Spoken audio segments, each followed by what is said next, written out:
You are Locked On 76ers Postcast, part of Locked On Sports Philadelphia, on the Locked On Podcast Network. Your team every day. Welcome in, everybody, to Locked On Sports Philadelphia, Locked On 76ers Postcast. My name is Mark Farzetta. Make sure you hit like and subscribe for Locked On Sports Philadelphia and all your Locked On Sports needs when it comes to the city of Philadelphia. Happy day before Thanksgiving Eve here on the biggest party night of the year. And the Sixers, I guess, waited till the third quarter, the end of the third quarter, to start a party. And it proved to be enough to make it to overtime before the wheels just fell off. And similar to the way they played in the first quarter of tonight's game, they rounded out the game with a similar performance. Lost by 11 points in the first quarter, and then in overtime got doubled up by the Houston Rockets. And we were given a glimmer of hope there by Tyrese Maxey. Overall 39 points on the night, 9 assists. That's great to see as well, but just too little too late for the Sixers. And yes, I'm not saying this is why they lost, and I'm not blaming them, but good Lord, the refs suck at their job. Horrible, absolutely atrocious. No good, very bad, horrific officiating. They reviewed a play and gave Jalen Green 3 foul shots. They reviewed it for a flagrant, and he went untouched. And the only person that might have touched him was Andre Drummond at the top of the key. But they said, oh, he's closing him out. He's blocking him out. And Kelly Oubre's foot wasn't there. And Kelly Oubre got called for the foul. And they sent Jalen Green to the line to shoot 3 free throws, to which he tied the game in overtime after Tyrese Maxey helped us, after Yabusele, I believe it was, in overtime, help set the table for the Sixers. Got them a 111-108 lead. Their largest lead of the game, by the way, came on that three-pointer in overtime for the first bucket in overtime. Sixers took the 3-point lead, largest of the game, and then the refs are like, hey, we can't have this. The Sixers are winning. We can't have this. I understand a tie. We can let them tie and go to overtime, but we can't have this. So then right away they go down the other end and find an excuse to give 3 free throws to Jalen Green, who finished with a game-high 41 points, as if he needed it. Anyway, welcome in once again. My name is Mark Farzetta. This is Locked On Sports Philadelphia and the Locked On Sports, this is Locked On 76ers Postcast and the Locked On Sports Philadelphia YouTube channel. Hit like and subscribe on that. Don't forget, your favorite podcast now is a newsletter introducing Locked On 76ers Daily Newsletter. One stop for ultimate team and league coverage delivered right to your inbox. Sign in for free.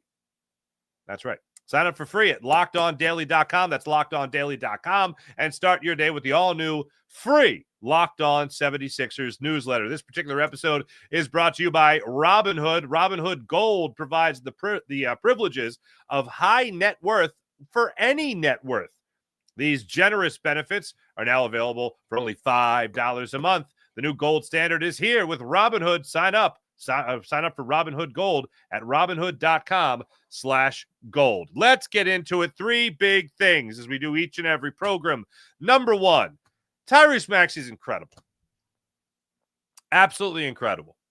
And you can look at the stat sheet tonight. You can look at the box score and see 39 points. You look at the fact that he absolutely started going off from 3, especially late in this game when the Sixers are really struggling. He went 6 of 12 from beyond the arc tonight. This is what's incredible. Ricky Council came off the bench and went 2 for 3 from beyond the arc. Guerschon Yabusele went up there and it was 4 for 6 from beyond the arc, including his 3 in overtime. And Tyrese Maxey was 6 of 12. That's what helped the Sixers get it going. And, Maxey finished with 1 more assist. I guess I was late to that party. So he finishes with a double-double. I must have missed the last one at the game. I think it was to KJ Martin. But he gets 10 assists, so he gets the double-double. 39 points, 10 assists in this game. This guy is battling. And I don't know what it's going to take. And yes, at the end of the game, at the end of regulation, he went 3 for 3 from the foul line. Ice water in his veins to help the Sixers push it into overtime. And it was awesome. But throughout the game, I find myself trying to remind the referees, like, this guy's a star, right? Like, he is an all-star. He's only going to get better. And this guy is the best player on his team. And you're not going to give him anything? You're not going to look at Tyrese Maxey and look at him on the floor as often as he is on the floor and say, oh, I guess he wasn't fouled. I know he's fine. And then you go down the other end of the court and you see ticky. This is what drives me crazy. It's not so much what drives me crazy is uneven calls. It's not bad calls. It's uneven calls. For instance, you see Tyrese Maxey hit the deck on his end. Then you go down the other end and they start playing the tip drill for the Raptors at the end of the fourth quarter. Then they call fouls on the Sixers when nobody was touched. And then they have to review for a flagrant in overtime and award 3 points. It's insane to me. Tyrese Maxey's a star in this league. Most improved player, all-star, best player on the floor. And you're saying, all right, not a foul. The fact that Nick Nurse's head didn't explode towards the end of the fourth quarter is a miracle. And credit to him, he was in the ref's ear pretty much all night trying to battle for his guys and get them to get the benefit of the doubt, at least when it came to the free throw line and when it came to just overall fouls being made. And then in overtime, Sixers got called for, I think, 5 fouls? 4 fouls before they started fouling intentionally, which was a little late to do that. But anyway, and then none by the Rockets. Good times. But Tyrese Maxey kind of went down the rabbit hole of the refs here. But Tyrese Maxey, the only thing I would change about Tyrese Maxey's game tonight is get started a little bit earlier. When you're looking at him in the first quarter, a little bit of a struggle. Second quarter got into shape. Him and Guerschon Yabusele had 11 points. McCain had 10 points, then only 5 in the second half. Maxey, of course, then just took off in the third and fourth quarters. So that was great to see. But overall, the only thing I could really say about Tyrese Maxey's game tonight is there was a couple of layups, non-blocked layups that you have to convert. Like, here's the difference. I know they're without Joel Embiid. I know they're without Paul George. I know this whole season has just been awful. I get it. I understand it. But watching this team, and this leads me to the second point here, the 3 big things, is this team doesn't know how to win. Like, yeah, you could obviously make the easy argument that they're just not talented enough. I get it. Yeah, they're not talented enough. You have an MVP player that's not playing. You have your huge free agent acquisition that also happens to be position-wise the greatest fit to this puzzle you've ever had. Bringing in a 3 to play with a guard, whether that's Maxey, whether that's James Harden, the best fit you could possibly have. You bring in a 3 like Paul George, the apple of the eye of Daryl Morey going into the offseason. You got him. He's not playing either. He's battling injury. Joel Embiid is dealing with management, knee injury management, whatever that is. And Tyrese Maxey and Jared McCain trying to find their way to victories for this team. They don't know how to win yet. Yes. Are they talented enough? No, not yet. But knowing how to win is something that this team's going to have to learn if you're going to deal with injuries to Paul George throughout the season. If this is going to be a reoccurring knee injury, this is something we're going to have to learn to deal with. The team's going to have to learn how to do without Joel Embiid. If this whole year is just going to be a complete bust for Joel Embiid, where he ends up playing a handful of games and then they shut him down for the year, which is possible. This team led by Tyrese Maxey with the assistant help of Jared McCain, this team's going to have to learn how to win. And this was a night where they were clearly a team that didn't know how to win. And although Maxey had a phenomenal game tonight, there was a couple of instances there where he's got to close out on layups. And I'm not talking about block shots again. I'm talking about closing out on layups, and he wasn't able to do that tonight. He's the guy they're looking to make those shots. Now, right with them there in terms of knowing how to win is the guy I don't expect to know how to win yet at the NBA level is Jared McCain. And although I love his attitude and I love his aggression and I love his confidence, 0 for 7 from beyond the arc, 2 for 11 from beyond the arc in the previous matchup, that ain't going to cut it in the NBA. And one of the things you were hearing from, I think it was Paul George, in terms of the encouragement that he tries to give a guy like Jared McCain is, hey, look, the book's out on you now. Like, it might not be fully written yet, but there's the first publication of the How to Defend Jared McCain handbook. Now, how are you going to adjust to it? What are you going to do to make sure that you can keep your numbers up? Starting by hitting some catch and release threes would be a really good chance.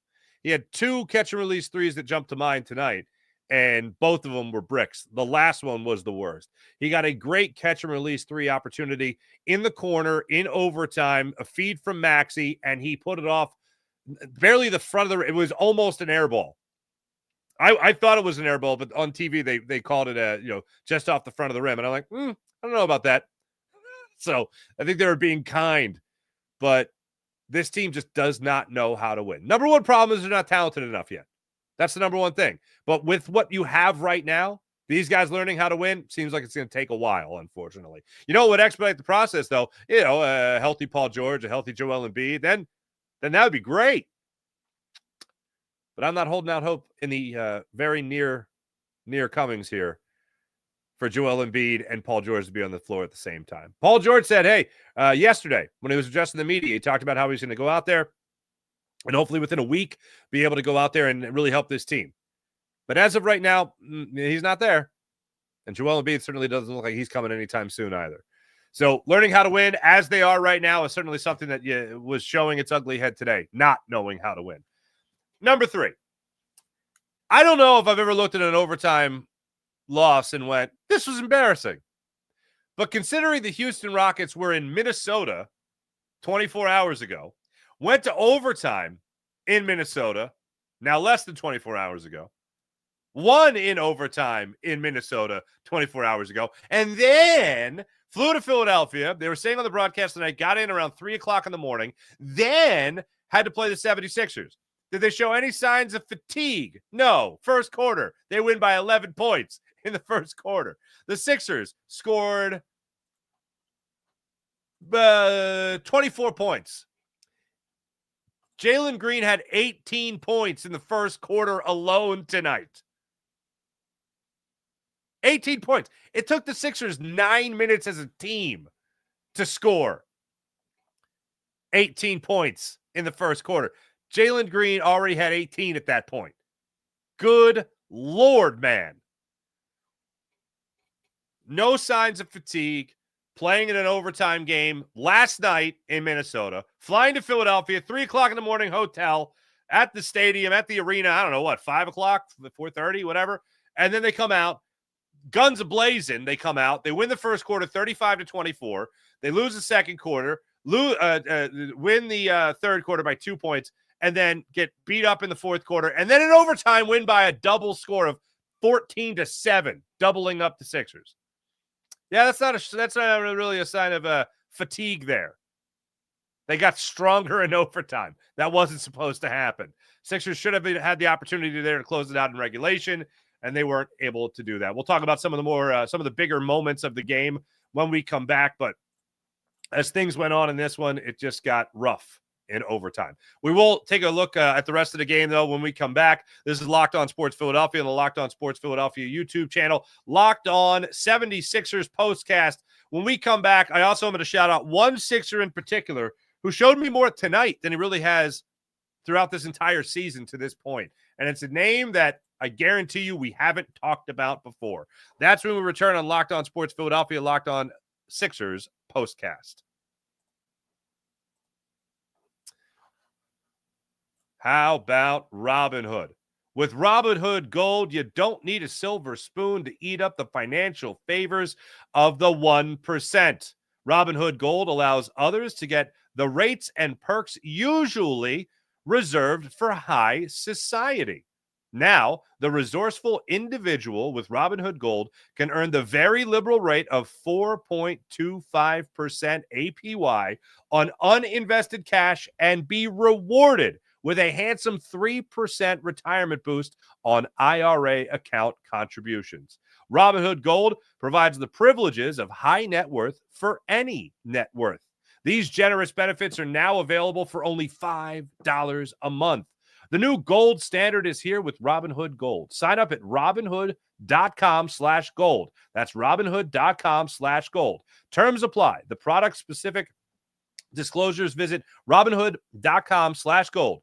Investing involves risk. Rate may change. Gold membership is offered by Robinhood Gold, LLC.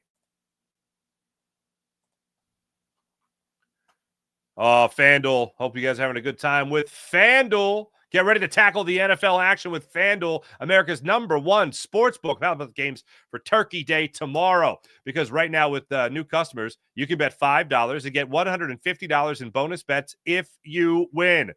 FanDuel Sportsbook app gives you everything you need to place live bets on the NFL, and it's all in one place. So when you get a hunch in the middle of a game, you could check out the latest stats, view live play-by-play, and so much more on the same page you place your bets. Just visit FanDuel.com to join today. How about the lines for tomorrow?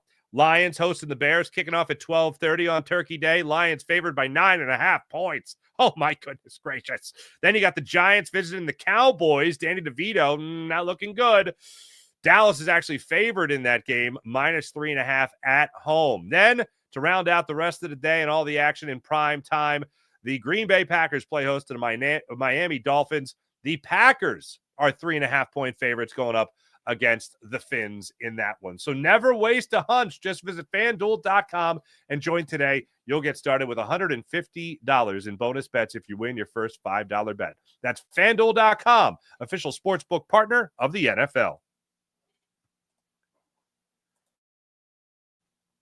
This right here is Locked On Sports Philadelphia and the Locked On Sports Philadelphia YouTube channel. Appreciate you guys joining us. Make sure you hit like and subscribe on the Locked On Sports Philadelphia YouTube channel. One player that absolutely showed me something, and it was really in that third quarter where the Sixers did not have much going for them. Before they actually established that nice run there at the end of the third quarter, there was one guy that was all over the place, especially in the second quarter and leading into the third. KJ Martin was all over the place.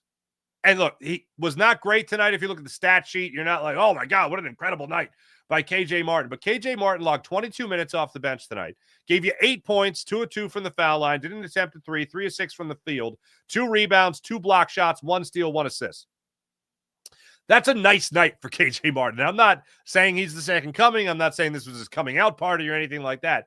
But when you needed someone to show you some life and someone to show you some spark in the second quarter, that was the guy. There was one particular instance where he got a great feed from Maxey, and he threw it down at the 4:20 mark in the second quarter, made it a 2-point game when the Sixers are really trying to get back in it. KJ Martin also came up with a hustle play, a great job tonight that helped the Sixers get back to a 51-51 game in that second quarter. But he continued to give the effort. And he had nothing to do with the Sixers shooting woes from beyond the arc in the first half. The first half, they shot 23% from beyond the arc before Tyrese Maxey got it going from 3, and also before Guerschon Yabusele actually went out there and started knocking down some threes as well. But a lot of this had to do with energy, and the Sixers didn't have much of it in the early goings of the second quarter. And one of the guys that actually helped light that fire was KJ Martin. So props to him as a guy that we really don't give a lot of props to on this show. And, well, they got some other guys that have deserved props throughout the season, but he at least deserved a shout-out today. Looking through this entire game, again, Sixers just came out flat in the first quarter. Then in the second quarter, they started to put the quarter in the machine a little bit. Ricky Council came off there, had a couple of good takes to the basket, knocked down a 3. He actually is the one that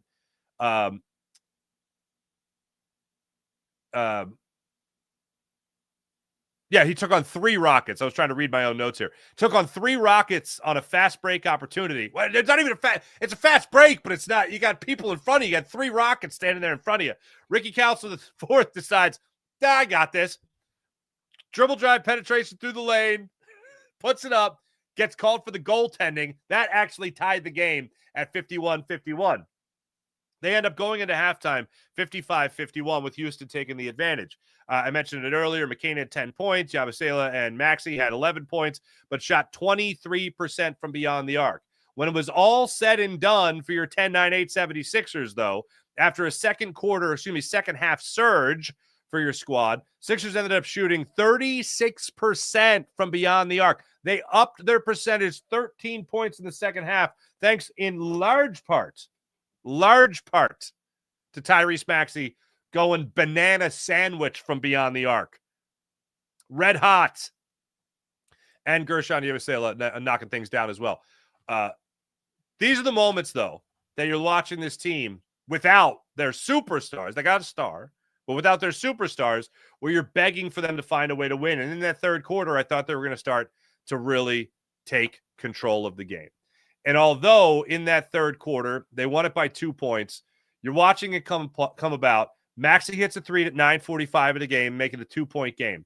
Drummond gets a great putback at the 6:25 mark, makes it a 4-point game. Maxey gets a steal. Maxey hits a three on back-to-back possessions. Next thing you know, you're down a point. Ricky Council knocks down a three at the 2:43 mark in the third quarter. It's 77-77. A kind of a killer moment for the Sixers in terms of momentum and really establishing something was Yabusele missed 2 free throws after he had a dunk that was waved off thanks to a foul.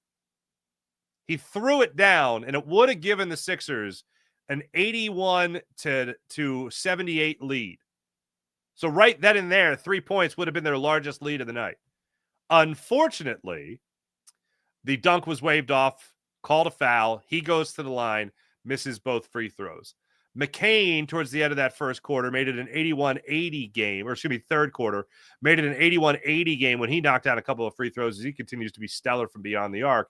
And then Maxey hit the 40-point performance, hit 30-point performance, his fourth 30-point performance of the season, made it a 195 game. And for the most part, with the exception of Tyrese Maxey's free throws at the end of the at the end of the fourth quarter, every time the Sixers would knock down a three or come up with a big play, it would be pushed aside, unfortunately, courtesy of the Houston Rockets knocking down a big three.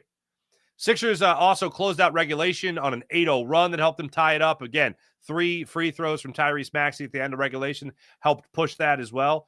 But missed opportunity on a Yabusele three with under a minute left. Missed opportunity with a driving layup from Tyrese Maxey, and missed opportunity at the beginning of overtime when the Sixers had just a good defensive play on Jalen Green, Jalen Carter. Now that'd be funny. And Kelly Oubre got called for the illegal closeout, to which they reviewed, still ruled it a foul, but said it wasn't a flagrant. It's hard enough for the Sixers to win on their own. It's hard enough for the Sixers to beat their opponent. It's even harder to beat the referees in the same game. And I know you could say, oh, they gave Maxey at the end of regulation three free throws. Yeah, that was an obvious foul. The Jalen Green foul it didn't happen. Absolutely bonkers that's the way it got called out. Absolutely bonkers. Also, Shoga's pretty damn good, isn't he? I think it was a good block on Maxey, by the way. It was not a goaltend. I was hoping the Sixers would get the benefit of the doubt there. They did not. Well, they did during the play. They did not get it after. That was actually the right call being made. But everything else he did tonight was pretty spectacular. 22 points, 10 of 12 from the free throw line, 6 of 11. Fred VanVleet, never good to see him. 3 for 9 from beyond the arc. Jalen Green, again, 41 points for a game high. 4 for 6 from beyond the arc. Shot 14 free throws. 14! That's one thing I meant to check. What was I hate just breaking it down to foul shots. But while I have you, while we're all here on this Thanksgiving Eve, the Rockets shot 38 free throws to the Sixers 23.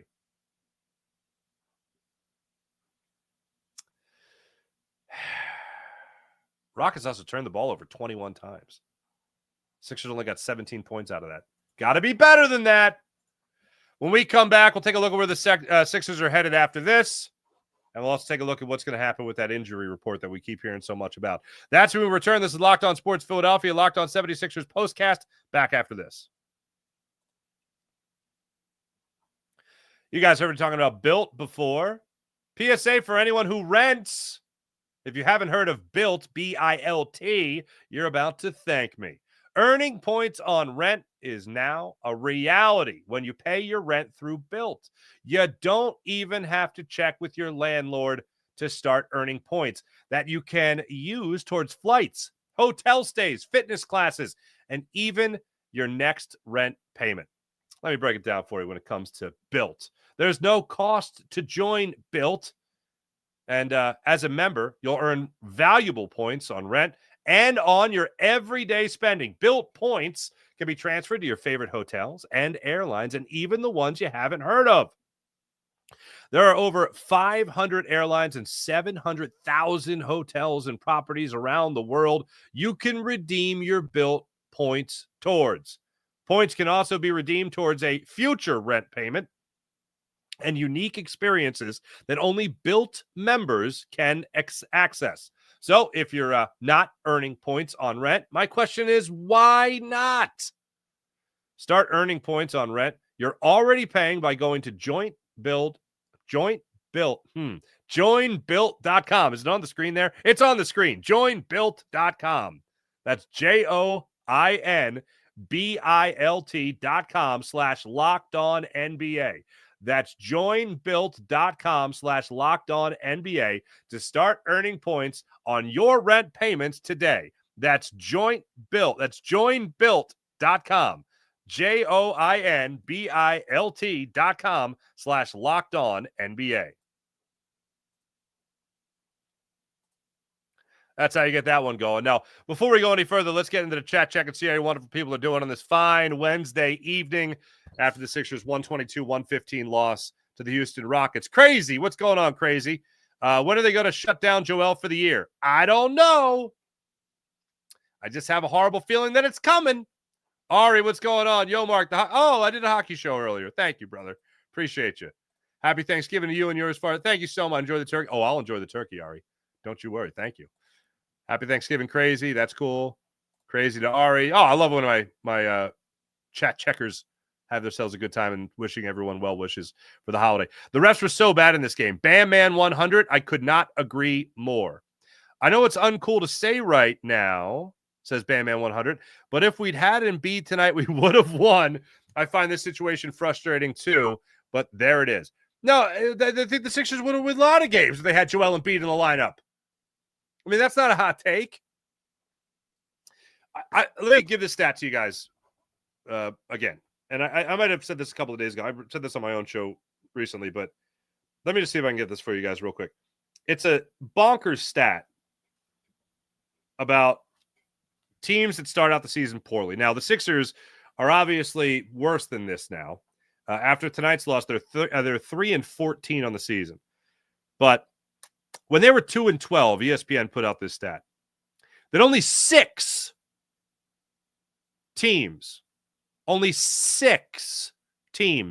of 92 teams that have started the season 2-12 or worse went on to make the playoffs. Now, why is that actually an optimistic stat for me? Well, because of those 92 teams, how many had an MVP caliber player waiting in the wings like Joel Embiid, and hopefully he's not going to be shut down? How many of those people had a top acquisition like Paul George waiting in the wings, and hopefully he's not going to be bothered by this knee injury throughout the rest of the season? And how many had Tyrese Maxey already in the lineup and an up-and-comer like Jared McCain? How many? You tell me. So the reason I still have faith that this team will make the playoffs is that I don't believe the Sixers are going to shut down Joel Embiid, and I don't believe Paul George is going to be hampered by this knee injury throughout the entire season. And then the Sixers, beginning at the end of January, will find a way to win consistently. And let's not act like making the playoffs is anything worth bragging about in the NBA. But I do see the Sixers, as long as Joel Embiid's not shut down, they'll make the playoffs. Bam Man 100, thank you again. That foul on Kelly to give the Rockets 5 points or first points in overtime was a tough one to swallow. Yeah. Elliot, I'm with you. Elliot on the 6 for 92. You're telling me there's a chance? You're alive, and you're a horrible shot. Anyway, what's up next for the 10-9-8 76ers? Well, after they lick their wounds from this one and heal up and whatnot, they're going to be back at it come Saturday night against the Pistons in Detroit. Unfortunately, I'm going to have a house full of people that night, so there will not be a postcast for that particular game, but we should have some pretty smooth sailing after that. But Sixers and Rockets take part 7 o'clock Saturday night. The 3-14 76ers take on the Detroit Pistons, who are 8-12 on the season. So keep your eyes on that matchup. We'll see what develops with Tyrese Maxey and Jared McCain. Hopefully McCain gets off the schneid when it comes to his three-point shooting woes. And one thing as far as that injury report goes, still don't know when to expect Joel Embiid back, as they're still managing his ramp-up period from a knee injury. And Paul George said he is 100% confident, bet on it, he said, that the Sixers are going to turn this season around. He's hoping within a week. I don't think that includes Saturday, but he's hoping within a week that he'll be able to rejoin the 76ers and hopefully help them start racking up some victories. Thanks for watching. Thanks for listening. My name is Mark Farzetta. This is Locked On Sports 76ers postcast on the Locked On Sports Philadelphia YouTube channel. Make sure you hit like and subscribe on the Locked On Sports Philadelphia YouTube channel. I'll be back with you guys next week. Have a wonderful Thanksgiving. Happy Thanksgiving to everybody. Enjoy the turkey. Enjoy the time with friends and family. Safe travels. And if you are partying after this podcast tonight, drink responsibly. Have a great night, everybody. Happy Thanksgiving. See you.